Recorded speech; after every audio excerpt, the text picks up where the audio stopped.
day 5 of our lessons, and this is kind of a review of everything we've learned. And we've been reviewing a lot this week, so I think you guys should be able to do well today, and we can write about what we've learned. So I would pull out all my stuff on my board, but I only have one board. So we're going to talk about what we learned on our anchor charts or our charts that we made. Let's start with the first idea, the 3 ways to read a book. On that chart, I just had the 3 ways down, which were 1, read with pictures. And we said that that was a kind of a way to get us involved in what we thought the book was going to be about.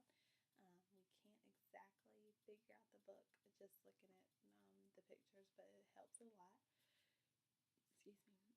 And then we talked, and the other one was read with words, which is the way that we've always been taught, and we know that we just read the words of the book and we're able to comprehend that very well. The last one was to you read by retelling a book or story previously already read. And that's something we do. That's the last thing we do because that can sometimes be the hardest thing depending on the book and how well we can comprehend. So we leave that one for the third because we want to make sure the first 2 get done and then the third one. So aside from the 3 ways to read a book, we started talking about the read to self idea of the Daily 5. The read to self idea we talked about is so beneficial to us because of many different reasons. And on our chart, we wrote those reasons, and they were because we love to read. That's the number one thing why we love to read to self, because we just love to read anyway. We learn new things. Sometimes when we read aloud as a class, some of us may miss things that other of us had. So reading to self, we get to focus in on our book and we get to learn what we find is the most important details of the story. Another thing we talked about that's important for read to self is it takes us to all new adventures and places. We get to pick the books that we find most important to us, fiction, nonfiction, whatever. But those books we tend to learn and we can relate to if we really like them and if they speak to us.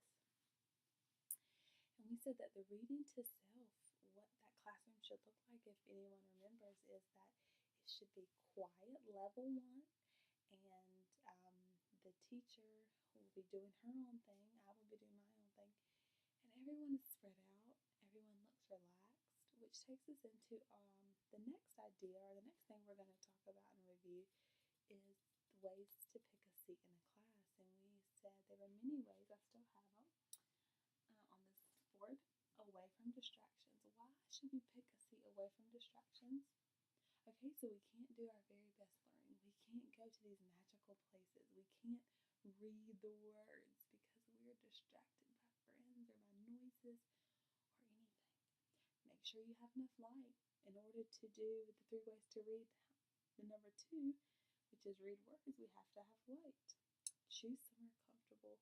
If we're I told you each day I was going to have you do independent reading. Each day it's going to get a little bit longer. We want to make sure we're comfortable so we're not thinking about how uncomfortable we are, which loses our train of thought for being able to read to ourselves. Away from other students or friends. This is so important because we don't want to lose our train of thought. So we need to sit somewhere where we are by ourselves and that we can totally dive into our book and concentrate. There's always time to sit and talk with friends at lunch and recess and in the car ride or line. And the last one, where you do your best learning. So if you think you do your best learning in the reading center, then pick the reading center. Or if you think you do your best learning by the door, do by the door. You pick somewhere where you find yourself most comfortable and you can think and comprehend and dive into that book. Okay, and all of this, we have demonstrated ways to do it, the appropriate ways of doing things. We have identified what is being taught. We are teaching the 3 ways to read a book. We've talked read to yourself ideas, and then the places to pick a seat. We've talked about the most desirable behaviors. We've used our charts to brainstorm some of these ideas. For each of these, I've had volunteers show you the correct and incorrect way. And then I've stayed out of the way, and I've let you guys practice these things the whole week, and you guys have mastered given you guys a signal to we come back to the group and we have discussed what we've learned and the experiences. And I've asked you, we've checked in with each other. I told you I'd give you 5 minutes or 3 minutes, and then we stop and we check in. So you guys are doing very well at improving muscle memory. We want to build our muscle in our brain so that we can memorize all these things we're learning. And that's what these past 5 days we've been doing. So now to wrap everything up, I'm going to have you guys do a writing.